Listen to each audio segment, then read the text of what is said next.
bonsoir à tous ceux qui sont dans la salle. Vous êtes là? Oui. J'ai un CD de Fabien, lui, de Soaking, et j'enseigne aussi sur le Soaking. Je vous encourage vraiment à le prendre. C'est un enseignement avec le Soaking, plus la musique de Soaking, musique très douce. Vous êtes dans la présence de Dieu, il y a des guérisons qui se passent, il y a des transformations qui se passent. J'explique comment faire, si vous êtes intéressé. Il est derrière. Ensuite, bon, guérison intérieure, vous avez vu, il y a des coffrets, ils sont à moitié prix. C'est pas cher, c'est moitié prix. Hein. Et enfin, on a des camps. On a un camp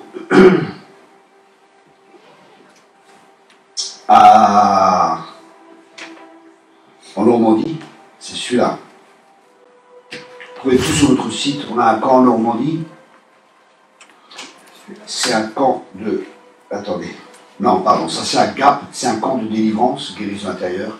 Une semaine nettoyée, purifiée, passer à la machine, sécher, tout ce que vous voulez.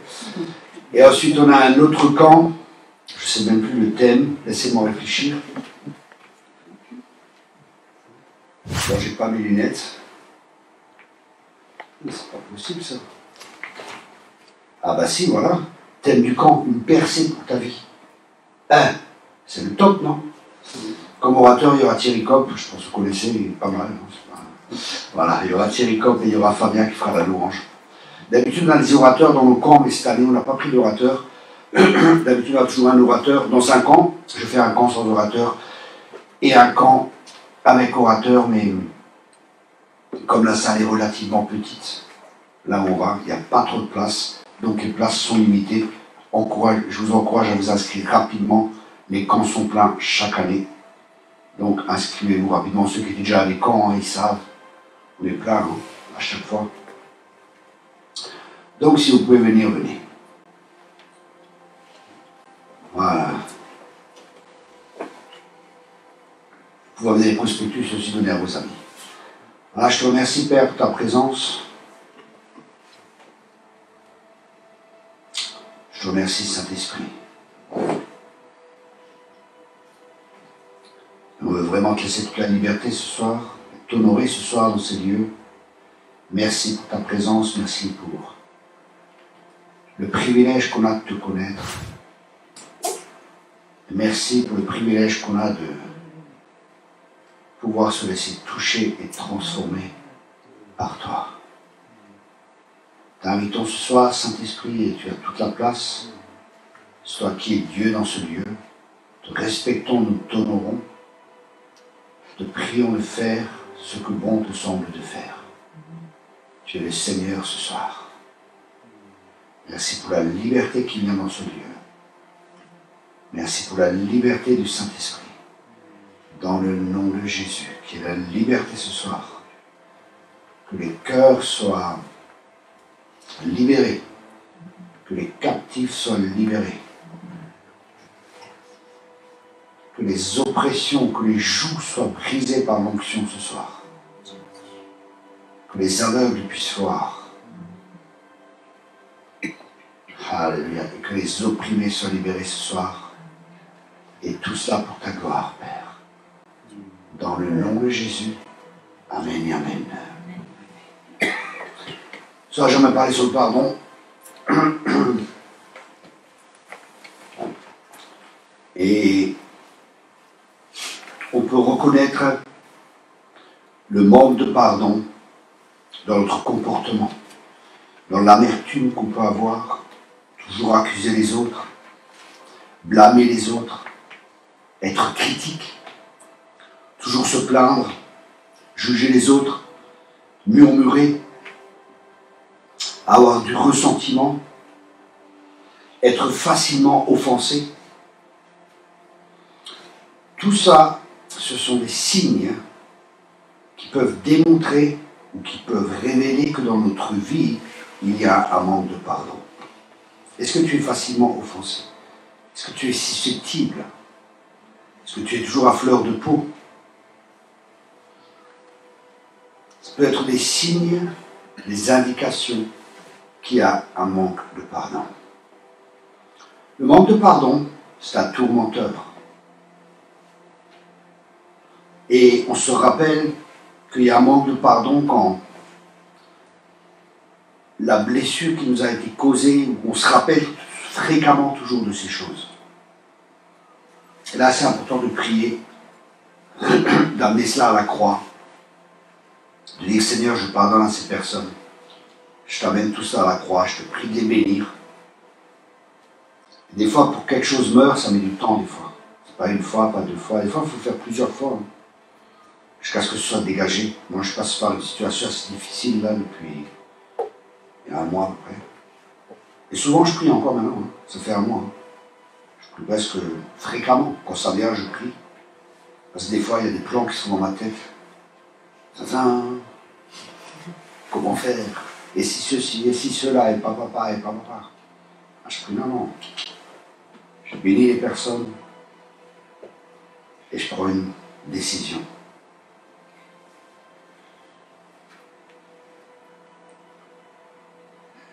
Je vais parler courtement ce qu'est le pardon.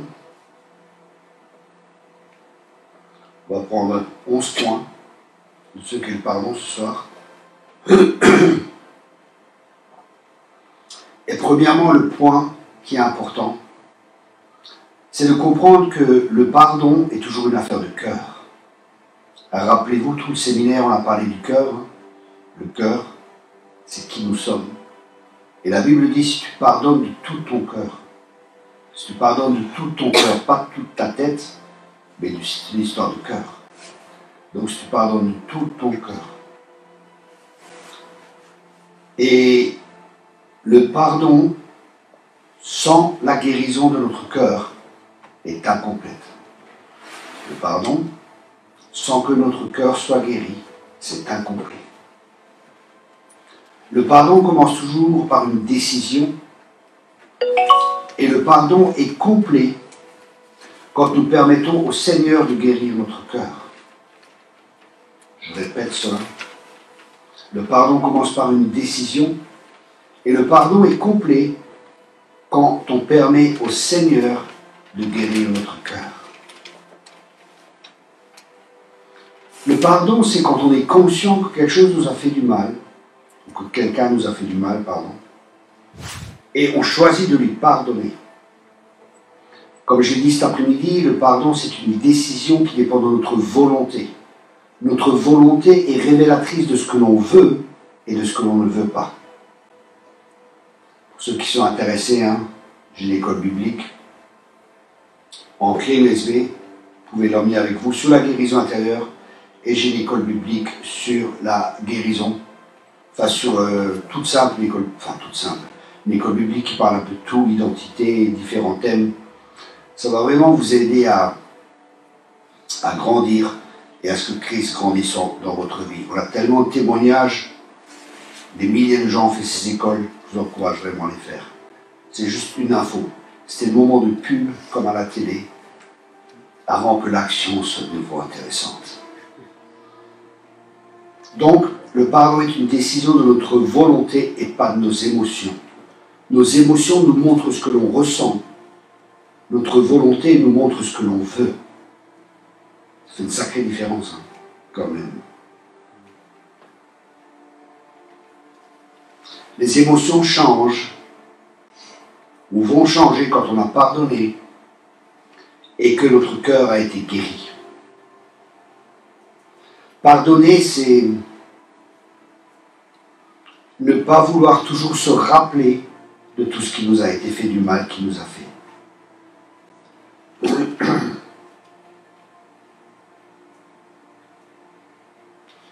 Être pardonné, c'est faire miséricorde et refuser de punir. On va aller plus en profondeur dans cela.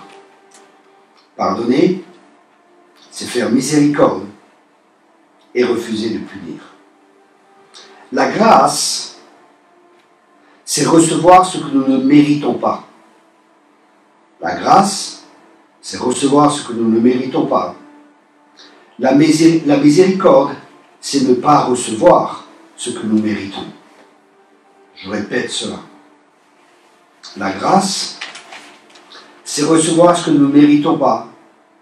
La miséricorde, c'est ne pas recevoir ce que nous méritons. Dieu nous a fait miséricorde. Faisons miséricorde. La personne mérite peut-être des choses, le jugement et ainsi de suite, mais on décide de lui faire miséricorde. On est miséricordieux envers cette personne. On pardonne. Pardonner, c'est libérer les personnes de ce que l'on pense qu'elles méritent comme jugement ou comme cause de leur action. C'est ça, pardonner aussi. Pardonne. On les libère. Et le pardon, j'aimerais dire, c'est un des actes les plus égoïstes. Je répète cela. J'aimerais dire que le pardon est un des actes les plus égoïstes que nous puissions faire. Alors vous posez la question, mais pourquoi est-ce qu'il dit ça? Tout simplement parce que la personne qui en profite le plus, c'est toi. La personne qui profite le plus du pardon, c'est nous-mêmes. Parce que si nous ne pardonnons pas, nous sommes liés à la personne à laquelle nous n'avons pas pardonné. Puisque nous pensons toujours à elle. Et nous sommes comme dans une prison. Et je voyais ce soir pendant que je priais, je voyais une personne au moins derrière les barreaux. Au moins une, mais je pense qu'il y en a plusieurs. Je pense qu'il y en a plusieurs dans la salle qui n'ont pas, ou peut-être des gens qui regardent qui n'ont pas pardonné. Je voyais vraiment ça dans mon esprit pendant que je priais. Alors une, c'est sûr, mais je pense qu'il y en a plusieurs. C'est pour ça que le pardon est tellement important.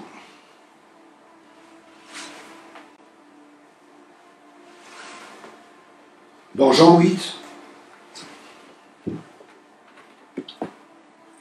savez, l'enseignement est tellement important. Et l'enseignement sous le pardon est important, parce que des fois, il y a des enseignements sous le pardon qui ne sont pas bons. C'est pour ça que c'est important de bien être enseigné, parce que la vérité nous rend libres. Et la bonne doctrine conduit toujours à la sainteté. Et la Bible parle de bonne doctrine, mais elle parle aussi des fausses doctrines. Elle parle de doctrine de démons. C'est pour ça que c'est important pour nous d'avoir la bonne doctrine, surtout dans la fin des temps. Beaucoup de faux docteurs, de faux prophètes de loup vont s'introduire. Et nous sommes dans la fin des temps. C'est pour ça que c'est important d'avoir des fondements.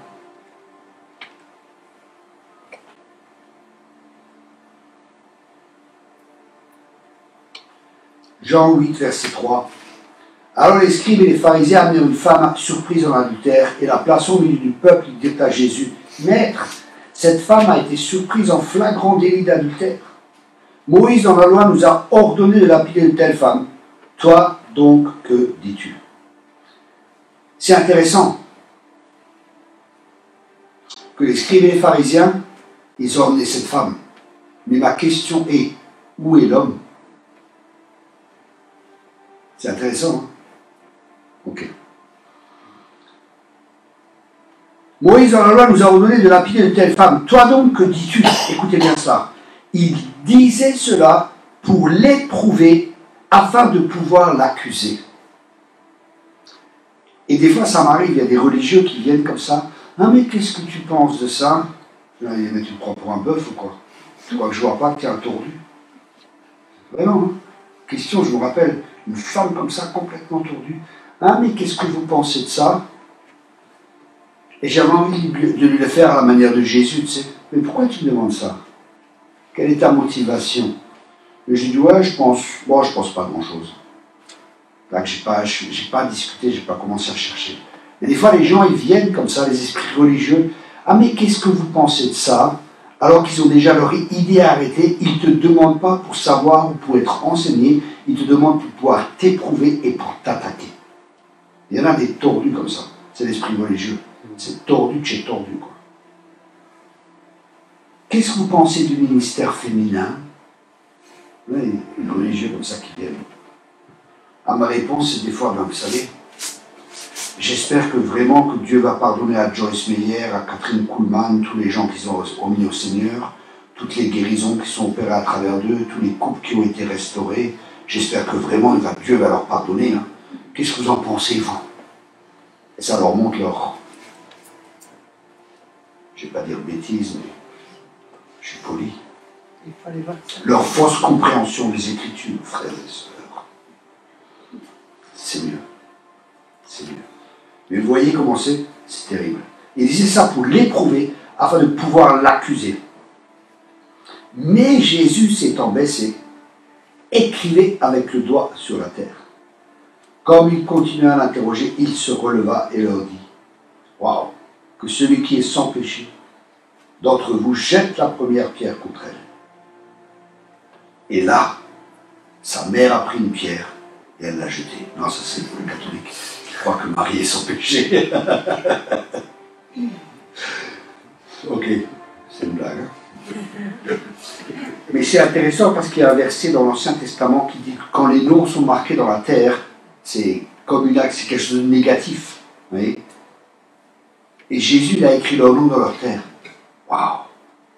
Alors je ne sais pas ce qu'il a écrit. Peut-être il a marqué le nom de celui-ci avec un petit péché à côté, ou je ne sais pas. Après, les gars, ils n'étaient pas bien, quoi. Les gars, ils ne devaient pas être bien. Mais il y a une interprétation de ce texte qui est tiré de l'Ancien Testament, qui dit que quand le nom est écrit dans la terre, c'est quelque chose qui n'est pas bon. Et Jésus, il lui dit que celui de vous qui est sans péché jette le premier la pierre contre elle, et s'étant de nouveau baissé, il écrivait sur la terre. Quand ils entendirent cela, écoutez bien, accusés par leur conscience, waouh, le Saint-Esprit, Jésus a parlé et a permis au Saint-Esprit d'agir pour qu'ils accusent leur conscience. Ils se retirèrent un à un, depuis les plus âgés, c'est certainement ceux qui avaient plus péché, parce qu'ils avaient plus de temps de péché, jusqu'au dernier. Et Jésus resta seul avec la femme qui était là au milieu. Alors s'étant relevé, et ne voyant plus que la femme, ils sont tous partis, ne voyant plus que la femme, Jésus lui dit, femme, où sont ceux qui t'accusaient? Personne ne t'a-t-il condamné? Elle répondit non. Seigneur, waouh, Seigneur, elle dit. Hein. Et Jésus lui dit, je ne te condamne pas non plus, va et ne pêche plus. Waouh, waouh, va et ne pêche plus. Ici nous voyons, c'est être plein de grâce. Jésus a montré de la grâce à cette femme adultère. Et il n'est pas question qu'elle n'a pas péché. Il reconnaît qu'elle a péché, mais il lui a fait grâce. Je ne sais pas si vous connaissez cette histoire.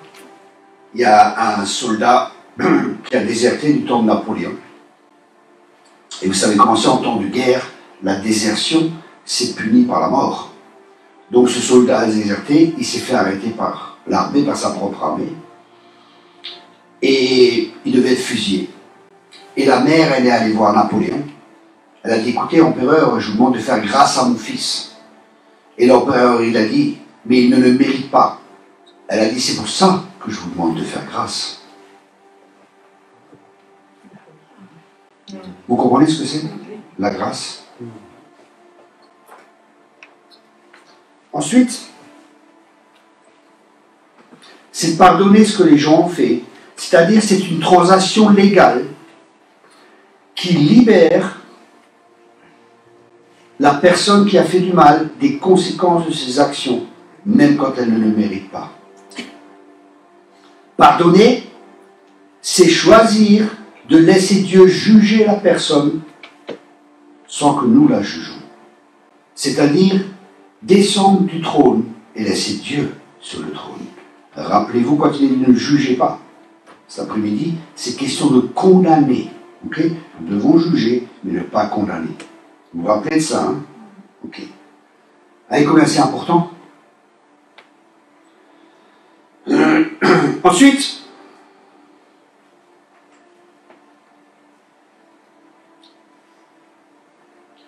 pardonner va activer la guérison de Dieu.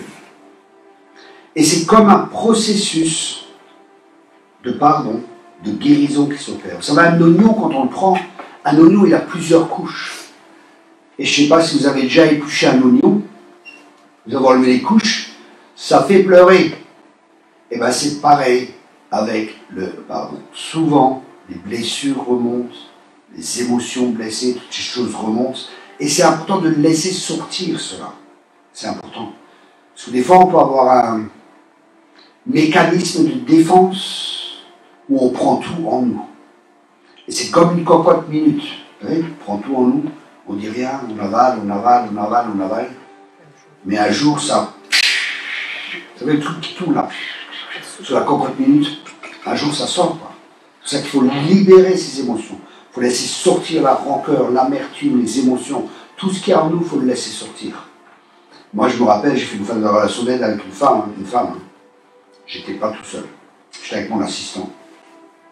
Ne faites jamais de relation d'aide avec une personne de sexe opposé si vous êtes tout seul. Parce que l'autre, il se déshabille, qu'est-ce que vous allez dire? Vous êtes avec une femme, elle se déshabille, elle va dire pasteur voulait me violer, qu'est-ce que vous allez dire? Hein? Jamais de relation avec sexe opposé. Jamais. Seul. Prenez toujours une personne avec vous. C'est une petite parenthèse. Hein. Et je fais avec mon instant, et je fais la relation d'aide et tout. Et je dis, waouh, la femme, elle en veut à son ex-mari ou je sais plus. Je dis, waouh, ça va être chaud. Et là, j'ai une idée du Saint-Esprit. Je dis, écoutez, madame, vous savez ce qu'on va faire? Je vais prendre un coussin ou 2 coussins. Mon assistant, il va les prendre sur lui, comme ça, il va les tenir. Et vous allez taper dessus, vous allez vous libérer. Purée, la bonne femme, c'est pas... Mon assistant, il fait 80-90 kilos, quoi. La femme, c'était pas un coussin. Mais elle lui a mis une de ses patates sous le coussin, il a volé, quoi. Toute la colère, toute la haine. Elle a commencé à taper dessus. Il est tombé par terre. Hein. La chaise, boum, boum, le truc, toute la colère, tout ce qui était en elle, elle a tout lâché, quoi. Je n'étais pas bête, j'ai dit à mon assistant de le faire. Mais c'était, waouh, tout ce qu'il y avait en elle est sorti. Il y avait une force qui était là. C'est important de libérer ce qui est en vous. Laisser sortir. On va faire ça avec le pasteur Paul, il va s'asseoir avec. Tu le laisses, ça. On ne fait pas d'accord. Non, vous voyez? Il y a des fois des choses qu'il faut faire hein, dans la guérison intérieure, des choses toutes bêtes. Dites-lui tout ce que vous voulez lui dire, ou prendre la place du mari, du père ou de la femme devant, se mettre devant la personne, je demande pardon, et c'est ça. Et ça fait tomber les choses, ça fait tomber les murs. C'est des actes prophétiques que nous pouvons faire qui vont aider les personnes à recevoir la guérison. Et comme dit des fois, c'est un processus de guérison qui se met en place. Et ça, ce processus commence toujours par une décision. Et après, les émotions, elles ne suivent pas toujours tout de suite. Hein. C'est tout un processus. Ensuite,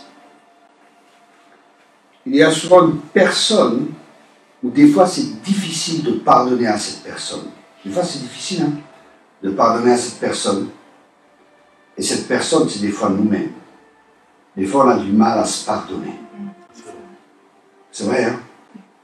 Bah, c'est vrai, hein? Surtout quand on est orgueilleux.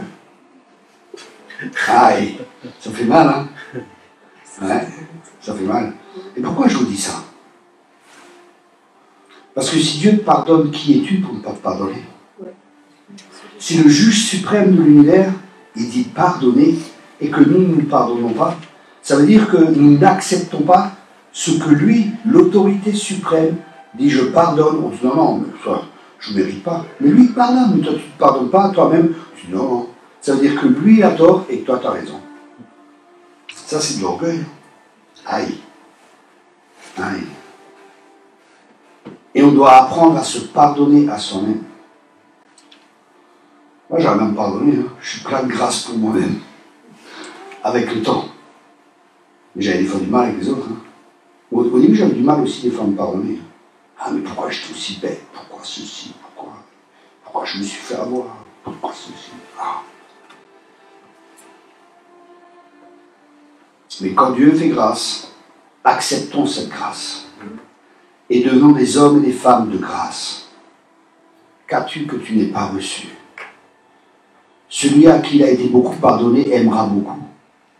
Et quand tu comprends ce qui t'a été pardonné, vous savez, ça ne veut pas dire forcément, bon, moi j'avais un passé, vous connaissez, hein, c'était un passé difficile, et j'ai eu beaucoup de pardon.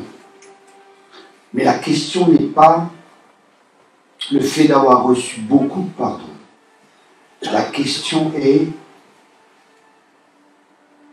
de la conviction du pardon qu'on a reçu. Je m'explique. Que le Saint-Esprit nous convainc que Dieu est tellement saint et que nous sommes tellement tordus. Et ça, c'est une conviction qui doit venir par le Saint-Esprit. Et ça va nous conduire vraiment dans une humilité. Ça va nous conduire, waouh, je suis tellement tordu, je ne mérite rien. Je suis tellement noir et il est tellement blanc. Vous comprenez ce que je veux dire, hein? Il est tellement pur, c'est un Dieu qui est tellement saint. Et il m'a pardonné à moi. Et il me lave par son sang. Et ça a coûté un si gros prix. Waouh, quelle grâce. Je ne mérite rien. Et plus on a cette compréhension, plus il nous sera facile de pardonner aux autres. Rappelez-vous de la dette qui a été remise, que le roi a remis à ce serviteur. Et c'est je ne sais plus combien de drachmes, mais c'est une somme énorme. Que ce serviteur n'arrivait pas à payer. C'est exactement la même chose pour nous. Et l'autre, son serviteur, à lui, à celui à qui il était pardonné, il devait une petite somme, pas grand-chose. Et il a dit, non, je ne te remets pas la somme. Mais quand le roi a appris ça, il a dit, waouh, jetez-le en prison et les tourmenteurs. Ah, si nous ne pardonnons pas, il n'y a pas de pardon. Pardonnons. Parce que ce que nous jugeons, c'est ce que nous allons récolter aussi. Ce que nous semons, c'est ce que nous allons récolter. Pardonnons, c'est important. Parce que si on ne pardonne pas, le diable a des droits dans notre vie. Et ça, c'est le problème. C'est une porte ouverte pour l'ennemi dans nos vies. Et la Bible dit, ne donnez pas accès au diable. Nous pouvons donner accès au diable. Ça veut dire qu'il a des droits dans les domaines de notre vie pour nous tourmenter. Et on n'aura pas à paix. Il y a des choses qui vont manquer parce que c'est un voleur, il est venu pour éloger, pour tuer, pour détruire, pour voler. Donc c'est très important cette notion de pardon. Et c'est intéressant parce que même après des années de vie chrétienne, on parle de pardon et ça parle toujours aux gens. Ça me parle aussi à moi, bien sûr, hein, mais ça nous parle toujours le pardon. Hein. C'est tellement important. Et j'aimerais dire, ne pardonnez pas. J'aimerais vous dire ça. Ne pardonnez pas. Mais faites du pardon un style de vie. Qu'est-ce que ça signifie? Ça veut dire que dès que quelqu'un nous offense, automatiquement, je pardonne, terminé. Vous voyez? Automatiquement, on pardonne. On n'a pas besoin de réfléchir, je vais pardonner, je vais pardonner. Non, c'est un style de vie. Et bien souvent, si on vit de cette manière, les choses, des fois, qui ne peuvent même plus nous toucher, parce que ça n'a aucune prise en nous. Vous comprenez? Ça, c'est un style de vie à développer. Mais c'est un processus de croissance, de maturité.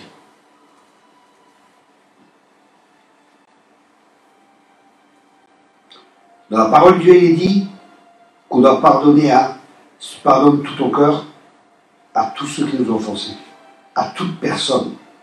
Et toute personne, ça inclut nous aussi. Donc c'est très important que nous nous pardonnons aussi à nous-mêmes. Ah, si j'avais pas fait cette erreur, ce serait pas arrivé, ceci, cela. Pardonne. Accepte le pardon de Dieu. Demande pardon à Dieu. Et sur la base de son pardon, pardonne-toi à toi-même. Neuvième point. C'est pardonner, c'est développer le caractère de Christ en nous. C'est choisir de ne pas blesser ceux qui nous ont blessés.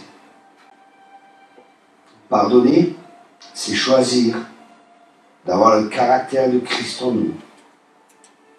C'est de ne pas blesser ceux qui nous ont blessés.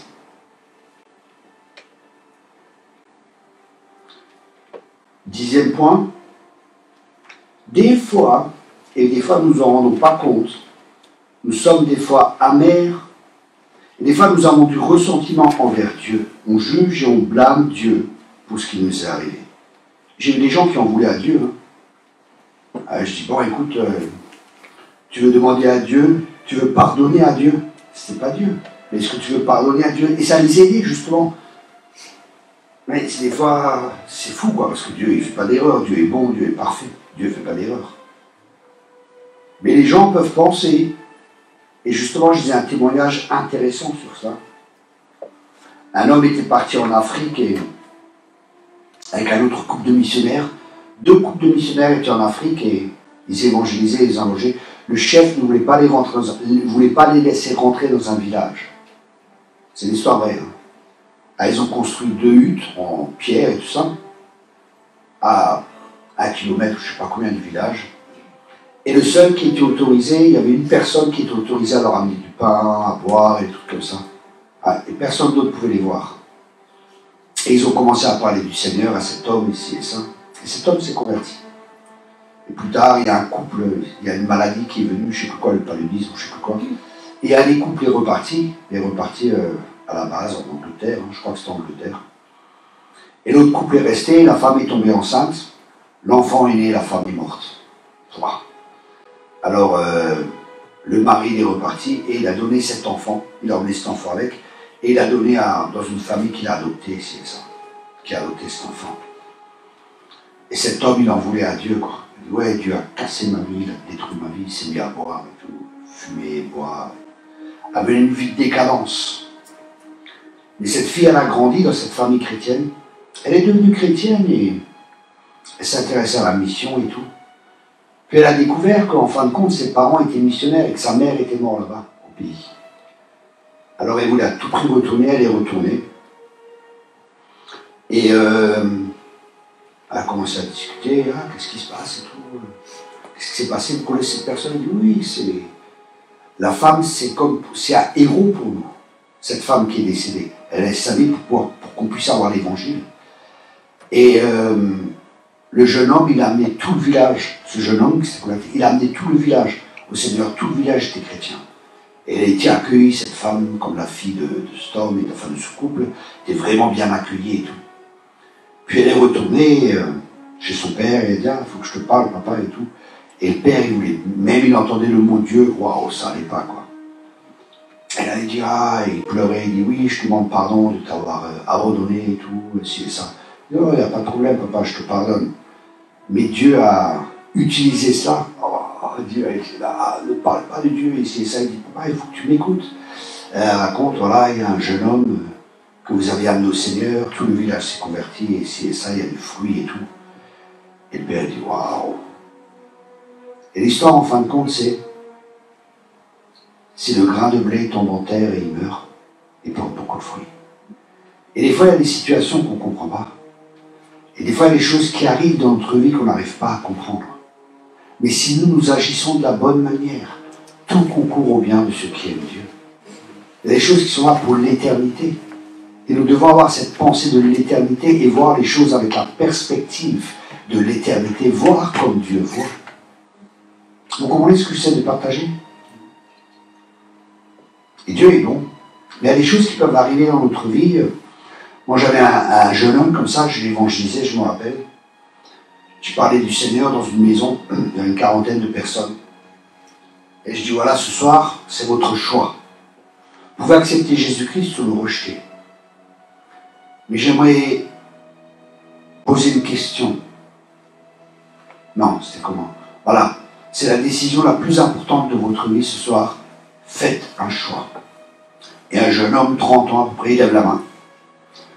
Il me dit, oui, mais si j'accepte Jésus juste avant de mourir, est-ce que je serai sauvé? Je lui dis oui. Est-ce que je peux aussi te poser une question? Il me dit oui. J'ai dit, tu sais quand tu vas mourir? Il m'a dit non. Ce soir, il a accepté le Seigneur. Ce soir-là. 3 jours après, sa mère m'a appelé. Il est mort. Il est mort. 3 jours après. Je ne sais pas pourquoi il est mort, mais je sais que c'était un acteur de film pornographique. Il était vraiment bas, très bas. Peut-être Dieu, je ne sais pas, hein, peut-être Dieu l'a rappelé à lui parce qu'il avait continué. S'il n'avait peut-être pas rappelé à lui, il serait peut-être retombé dans ce péché, peut-être il serait parti, quoi, il aurait abandonné le Seigneur. Je ne sais pas, je ne sais pas. Mais je sais que tout concourt au bien pour ceux qui aiment Dieu. Et que des fois, on ne comprend pas des choses. Il y a des choses qu'on n'arrive pas à comprendre. Parce qu'ici, on est dans la vallée, mais pourquoi? Mais on sera dans la montagne à cause de... Il y a des choses qu'on comprendra plus tard, qu'on ne comprend pas maintenant. Moi, il y a des choses que je comprends des fois, que je ne comprenais pas. Je me rappelle d'une histoire, je ne comprenais pas, j'ai dit Seigneur, mais qu'est-ce que c'est que cette histoire? Et vraiment, je priais, j'ai dit Seigneur, j'arrive pas à comprendre pourquoi c'est arrivé ceci et cela. Et une nuit, Dieu m'a donné un rêve. Et dans ce rêve, j'ai compris. En fin de compte, j'avais fait des erreurs, mais je ne m'étais même pas rendu compte des erreurs que j'avais faites. Mais Dieu, par un rêve, il m'avait montré, je dis waouh. Allez, des fois, il y a des choses. Et c'est pour ça que c'est important de pardonner aux gens. Pardonner. Parce que souvent, des gens, des fois, ils blessent parce qu'ils sont blessés eux-mêmes. Et des fois, les gens, ils font vraiment du mal. Souvent, les gens qui abusent, ils ont eux-mêmes été abusés. Je parle sexuellement. Hein. Souvent, des gens qui abusent sexuellement, ils ont eux-mêmes été abusés sexuellement. Et des fois, quand ils ont été abusés sexuellement, il y a des esprits qui sont rentrés en eux aussi. Et ça fait qu'ils répètent. Et comme ils ont jugé et condamné, ils répètent ce qu'ils ont jugé et condamné. Rappelez-vous cet après-midi, Romains 2, verset 1. Qui es-tu, toi, qui juge et qui reproduit la même chose? Voilà, j'espère que vraiment cet enseignement... Ah, c'est pas fini.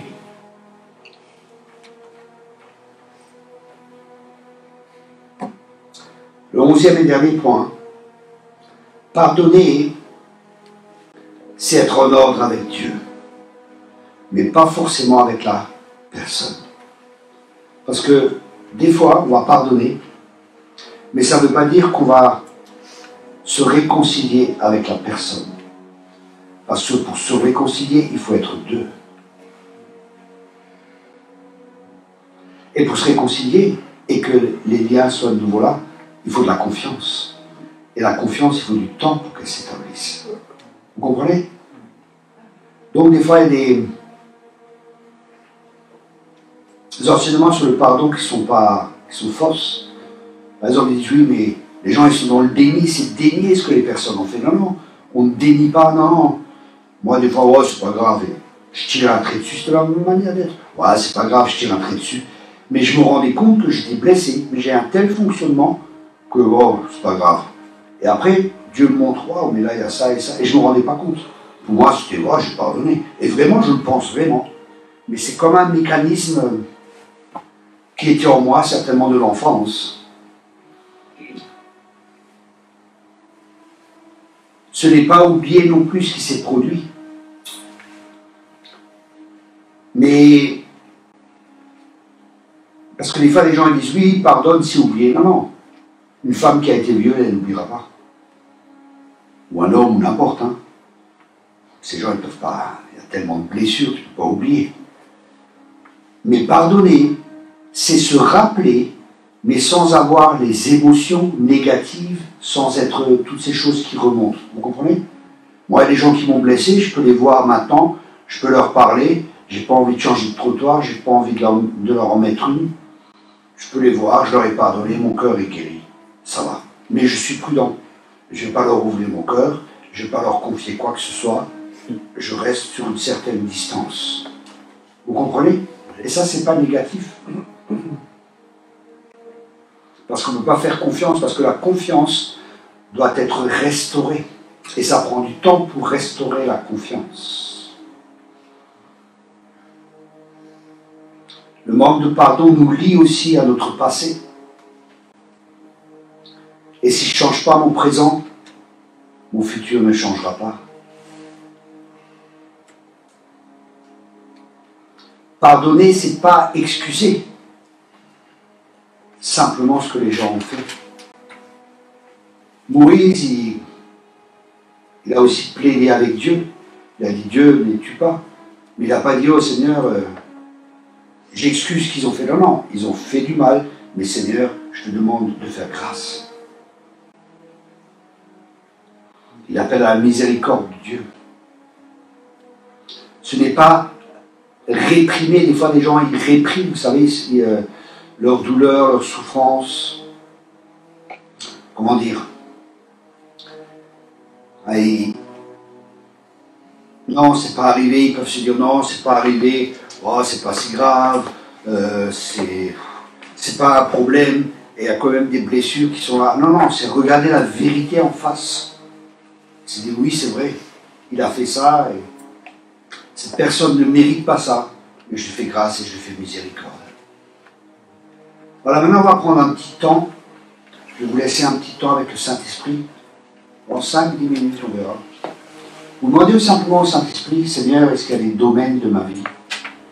Et quand vous le demandez, vous pouvez avoir des pensées qui reviennent, vous pouvez avoir des situations qui reviennent dans votre esprit, des choses qui sont passées, des moments difficiles, des choses qui sont passées. Ne combattez pas cela avec votre raisonnement qui s'oppose à la connaissance de Dieu. Parce que vos raisonnements, ils peuvent dire non, mais j'ai pardonné, non, c'est oublié. Si les choses remontent à la surface, c'est que c'est encore là. C'est que c'est pas encore entièrement guéri. Donc on va prendre un temps, on va laisser le Saint-Esprit faire un travail, faire remonter toutes ces choses dans vos vies. Et après on priera pour vous. Voilà, merci.